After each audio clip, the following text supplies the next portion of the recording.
오늘 말씀을 통해 주시는 하나님의 은혜가 우리 영혼과 삶에 더 깊어지고 충만해지시기를 소망합니다. 이 시간 야고보서 7번째 시간으로 야고보서 2장 1절로 13절까지의 말씀을 전하겠습니다. 이제부터 야고보서 2장에 들어가게 되는데 2장부터는 우리가 삶의 현장 속에서 어떻게 믿음과 행함으로 살아가야 하는지를 구체적으로 기록하고 있습니다. 2장의 첫 번째 주제를 보시면 성경에 보시면 여러분 빨간색 또는 파란색 글씨로 제목이 표시되어 있을 것입니다. 아마 차별하여 대하지 말라라는 제목으로 표시가 되어 있을 것입니다. 차별하여 대하지 말라. 삶의 현장에서 일어나고 있는 차별의 문제에 대해서 주시는 말씀인 것이죠. 우리가 살아가는 세상을 보면 수많은 종류의 차별들이 존재합니다. 사실 알게 모르게 우리의 삶의 전체가 차별로 이루어졌다고 볼 수 있을 정도로 우리는 차별하는 세상 속에서 살아가고 있다고 볼 수 있습니다. 남녀 차별이라든지 외모 차별이라든지 지역 차별이라든지 또 학벌 차별이라든지 사람이 사는 이 세상에는 많은 차별들이 존재하고 있습니다. 그런데 문제는 무엇입니까? 세상뿐만 아니라 그리스도를 믿는 믿음의 공동체인 교회 안에도 차별이 나타난다라는 것을 지금 우리의 시대뿐만 아니라 야고보가 살던 당시 초대교회 안에서도 이 차별의 문제가 있었다는 것을 우리는 본문을 통해 알 수 있습니다. 2장 1절에 보시면 야고보는 이렇게 전하고 있습니다. 내 형제들아 영광의 주 곧 우리 주 예수 그리스도에 대한 믿음을 너희가 가졌으니 사람을 차별하여 대하지 말라. 내 형제들아 영광의 주 곧 우리 주 예수 그리스도에 대한 믿음을 너희가 가졌으니 라고 말합니다. 여기서 여러분 형제들, 야고보가 항상 말하는 형제들은 누구겠습니까? 믿음의 형제들을 말하는 것이죠. 그러니 사람을 차별하여 대하지 말라라고 하는 이 권면의 말씀은 누구를 향해 하시는 말씀이겠습니까? 예수 그리스도를 구주로 고백하는 모든 믿음의 사람들을 향한 말씀이라는 것입니다. 야고보가 이 그리스도인들에게 말씀을 왜 전하고 있는지 구체적으로 2절로 4절 말씀에 잘 나타나고 있습니다. 우리 2절로 4절까지 말씀을 함께 화면을 통해 읽겠습니다. 만일 너희 회당에 금가락지를 끼고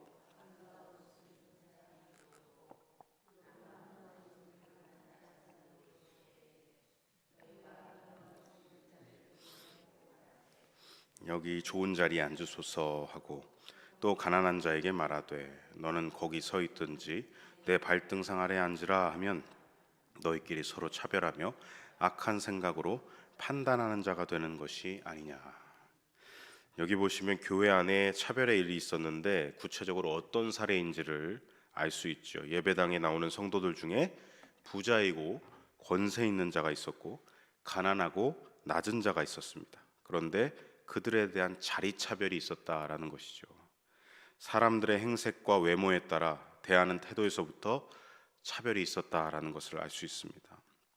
곧 무엇입니까? 아름다운 옷을 입은 사람에게는 여기 오셔서 좋은 자리에 앉으십시오 라고 말하면서 가난한 자에 대해서는 남루한 옷을 입은 자에 대해서는 어이 당신은 거기 서 있든지 여기 내 발등상 아래 앉아 이렇게 말하고 있다는 것입니다.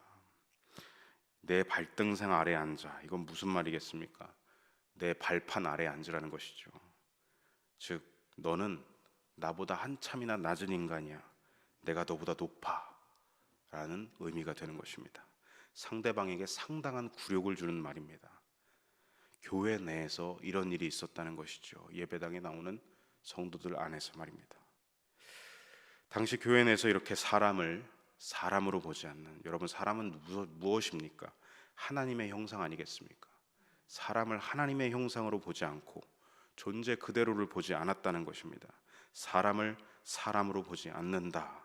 사람의 외모만을 보고 행색만을 보고 판단하는 이러한 차별이 존재했다라는 것입니다. 신분이냐, 신분이 무엇이냐, 직업이 무엇이냐, 성별이 무엇이냐, 경제 능력이 어떠하냐, 여러 외적 조건에 따라 사람을 판단하고 차별했다라는 것입니다.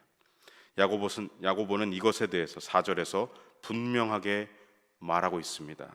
4절 말씀 제가 읽어드리겠습니다. 너희끼리 서로 차별하며 악한 생각으로 판단하는 자가 되는 것이 아니냐. 악한 생각으로 판단한다. 이것이 곧 무엇이겠습니까? 죄의 본질을 말하는 것입니다. 우리 안에 있는 죄성은 우리를 어떻게 만듭니까? 자꾸 판단하게 만들죠. 그래서 내가 하나님인 것처럼 자꾸 상대방을 판결하게 만듭니다. 욥의 친구들이 그러했듯이 내가 기준이 되어서 상대를 저울질한다는 것입니다. 지난번에도 말씀드렸지만 여러분, 판결은 우리가 하는 영역이 아닙니다. 판결은 누가 해야 될 영역입니까? 하나님이 하셔야 할 영역입니다. 이 선을 넘어가는 것이 죄입니다. 하나님의 영역인 판결을 내가 하는 것이 죄라는 것이죠. 선악을 알게 하는 나무의 열매를 먹고 우리는 판단하고 판결하는 이 하나님의 영역, 그 선을 넘어갔다는 것입니다. 아담과 하와가 그 직후에 어떻게 했습니까? 저 뱀이 나에게 이걸 먹게 해서 이걸 먹게 했습니다. 이걸 먹으면 내가 하나님같이 된다고 했습니다. 그러면서도 아담은 이렇게 얘기하죠. 하나님이 주신 이 여자가 내게 먹으라고 권했습니다. 여러분, 아무리 옆에서 누가 먹으라고 권했어도 결정은 누가 했습니까? 내가 했습니다. 근데 나에 대한 잘못은 하나도 얘기하지 않고 저 사람이 제가 먹으라고 했습니다. 자기 허물과 죄는 이야기를 하지 않는 것이죠.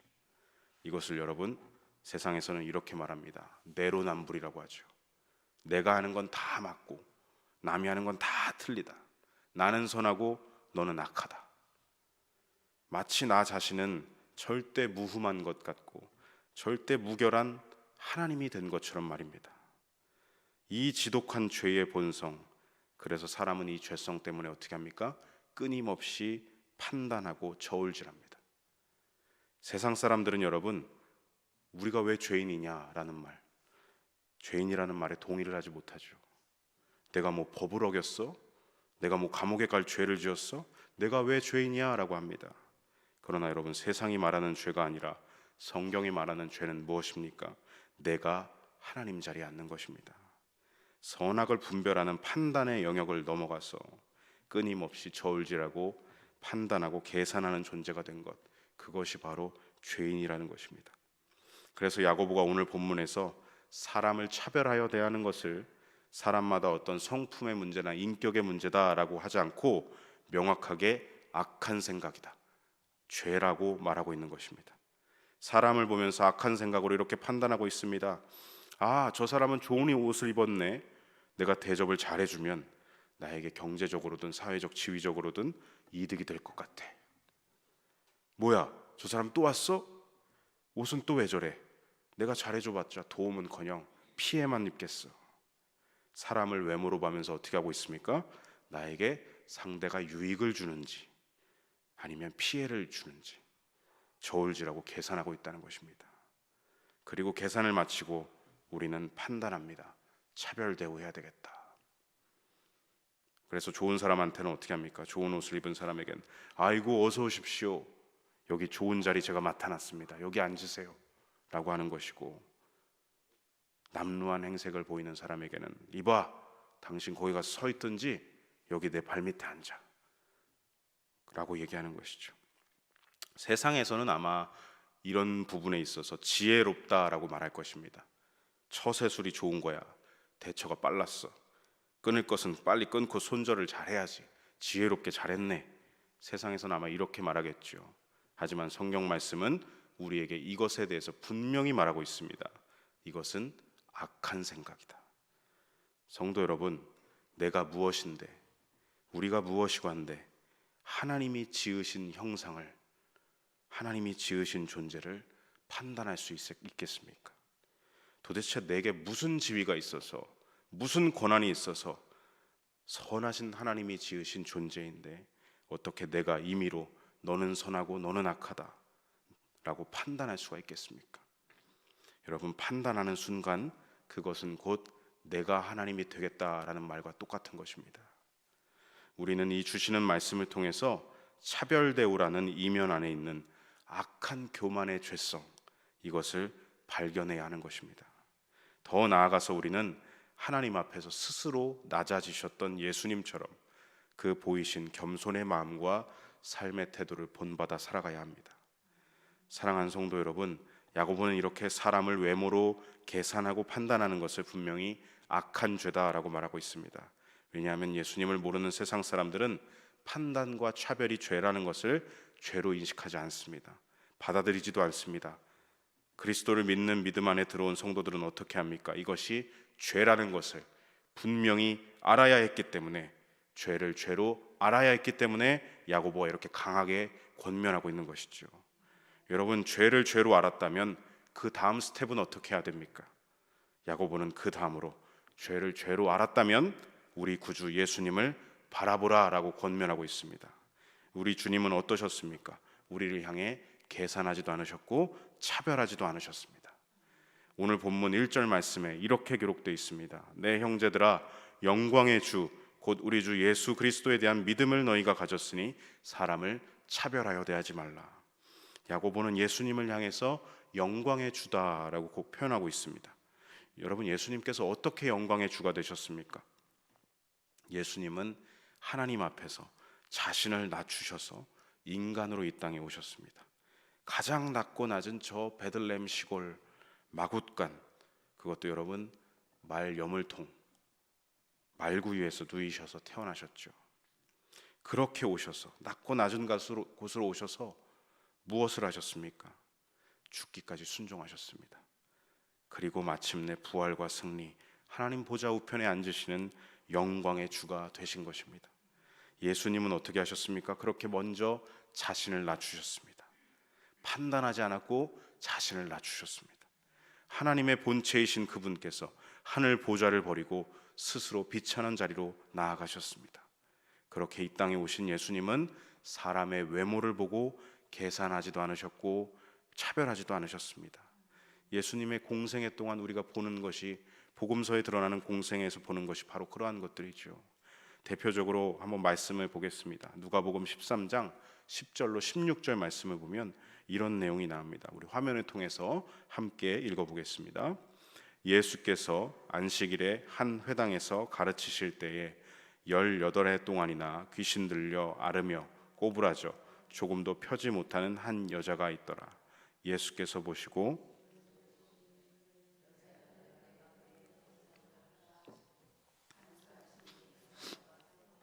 하나님께 영광을 돌리는지라.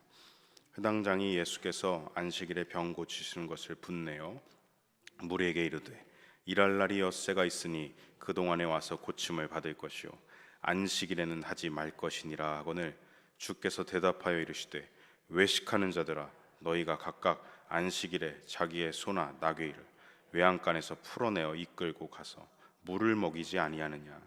그러면 18해 동안 사탄에게 매임받은 이 아브라함의 딸을 안식일에 이 매임에서 푸는 것이 합당하지 아니하냐.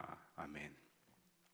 예수님이 안식일에 회당에서 가르치실 때였습니다. 회당에 18해 동안이나 귀신 들려 앓으면서 몸이 꼬부라지게 된 한 여인을 예수님이 발견하셨습니다.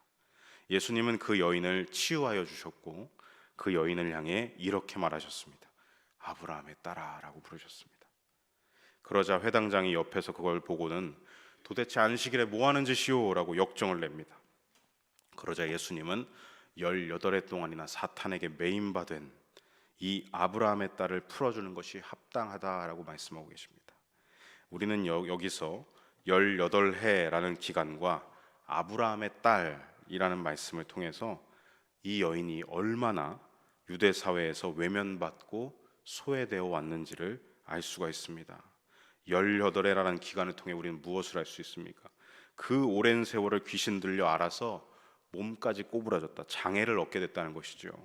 그 세월 동안 누구도 이 여인을 치유해 주거나 돌봐주지 않았다는 것입니다. 18해 동안이나 누구도 이 여인에게 다가가지 않았다는 것이죠. 또 몸이 꼬부러졌다는 건 장애를 갖게 되었다는 것인데, 여러분, 당시 유대 사회에서 장애가 있으면 철저하게 그 사회에서 배제가 됐습니다. 유대 사회에서 장애가 있으면 부정하다고 느껴졌으니까요. 그래서 근처에도 가지 않았던 것입니다. 그렇게 모든 사람에게 마을에서든 사회에서든 그리고 회당에서든 모든 곳에서 소외되었던 그 여인에게 모두가 그 여인을 차별하는 와중에서 예수님이 말씀하시는 것입니다. 아브라함의 딸아. 무슨 뜻입니까? 너도 하나님의 자녀다. 너도 유대인이다. 너도 아브라함의 자손이다. 도대체 누가 너를 차별하고 누가 너를 판단하느냐라는 말씀입니다. 공식적으로 여러분 예수님이 그 자리에서 그 여인의 존재 자체를 회복시켜 주시고 선포하셨다는 것입니다. 여러분, 몸만 치유하신 게 아니라 그의 사회적 지위조차 회복시켜 주시는 예수님을 보게 되는 것입니다. 비단 예수님은 이 여인에게만 그러신 것이 아니라 복음서에 기록된 모든 그 공생애를 보면 어떻게 하십니까? 태어날 때부터 보지 못했던 사람, 각종 나병을 앓는 환자들, 딸이 귀신 들려 자비를 구하던 이방 사람, 가나안의 한 여인, 혈루증을 앓는 여인, 사마리아 여인, 이렇게 유대 사회에서 부정하다고 취급받던 각종 소외당하고 차별당하는 그들을 온전하게 회복시켜 주셨다는 것입니다. 이뿐만이 아니시지요. 소외받는 이들의 반대편에 있던 자들 역시 어떤 사람들이 있었습니까? 로마의 백부장이라든지 니고데모라든지 세리마테, 삭개오라든지 지위가 있거나 부를 가진 이들도 예수님은 차별하지 않으셨다라는 것입니다. 예수님은 이렇게 성별이든 민족이든 출신이 어떠하든 신분과 지위가 어떠하든 과거의 행적이 어떠했냐, 그런 외적인 모습이 어떠하건 그 누구를 막론하고 당신께 나오는 모든 자를 계산하지 않으셨고 차별하지 않으셨고 판단하지 않으셨습니다. 오직 은혜와 사랑으로 치유하시고 그를 회복시켜 주셨습니다. 그리고 마침내 차별 없이 어떻게까지 나아가셨습니까? 모두를 위해서 십자가에 달려 죽으셨습니다. 모두를 위해서 모든 물과 피, 그 생명을 내어 주셨습니다. 차별 없이 한치의 남은 것 없이 자기의 전부를 모두를 위해 내어 주셨습니다. 여러분, 예수님의 십자가에는 차별이 없습니다. 그래서 우리가 믿는 복음은 유대인에게나 헬라인에게나 세상 그 누구에게나 차별 없는 복음인 것입니다.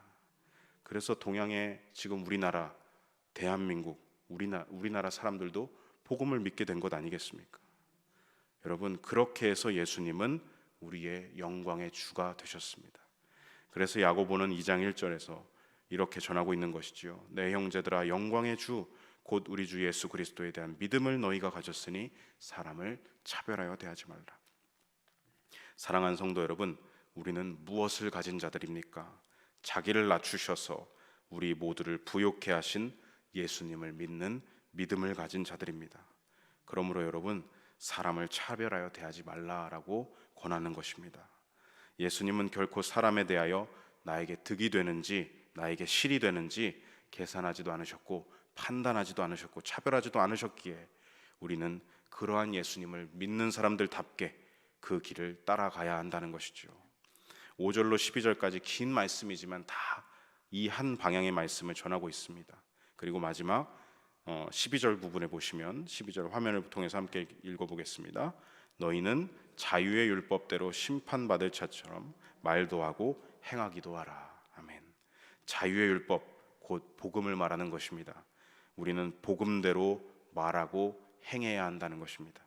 우리 안에 있는 그리스도로 옷 입고 우리 안에 계신 그리스도의 생명으로 계산이 아니라 순종함으로, 판단이 아니라 사랑함으로, 차별이 아니라 긍휼로 말하고 행하라라고 하는 것이죠.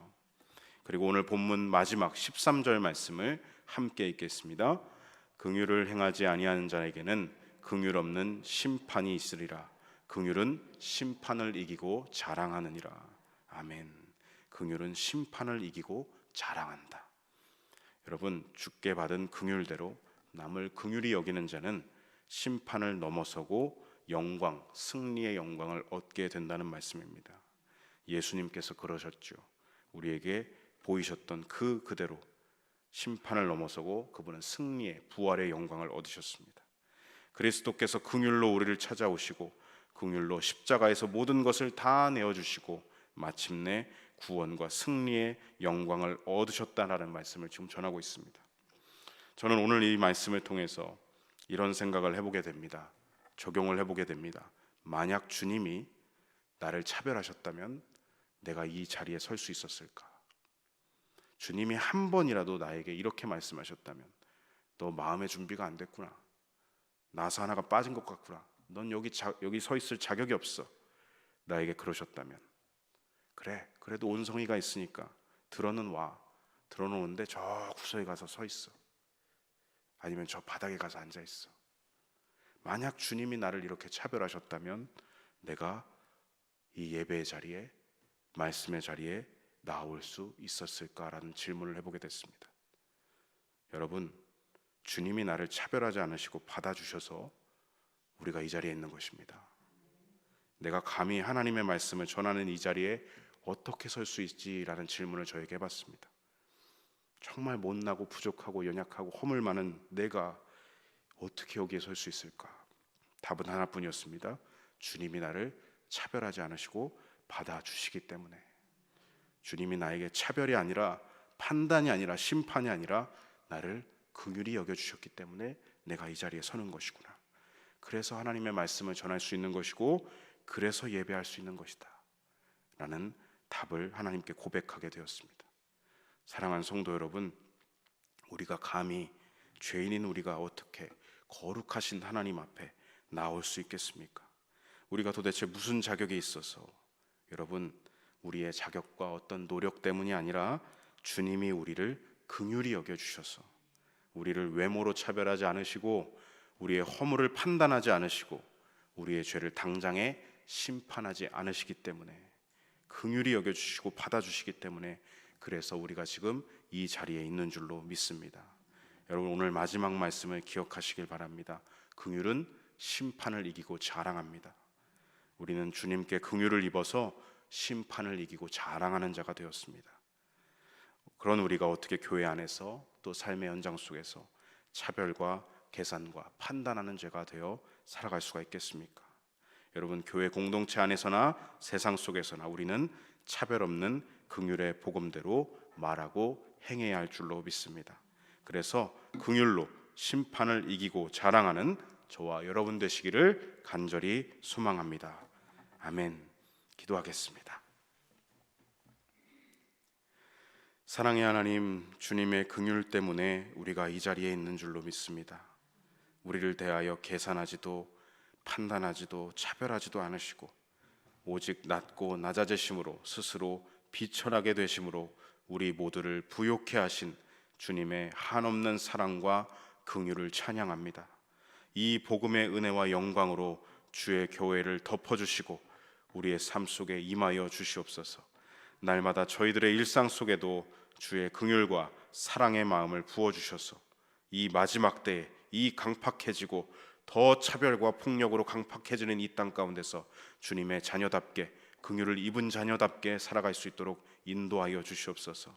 주님 또한 이 땅에 주의 긍휼을 베풀어 주시옵고 주님의 은혜의 빗줄기를 내려주시기를 간구합니다. 그래서 주님, 분노와 차별이 난무하는 이 땅 가운데 긍휼의 복음대로 행하는 주의 교회가 되게 하시고 성도가 되게 하여 주시옵소서. 긍휼은 심판을 이기고 자랑한다는 것을 알리게 하시고 전하게 하시고 우리의 삶으로 빛과 소금의 역할을 감당하며 나아가게 하여 주시옵소서. 차별하지 않으시고 모두를 위해 주시는 복음의 이름, 우리 구주 예수님의 이름으로 함께 간절히 기도드립니다. 아멘.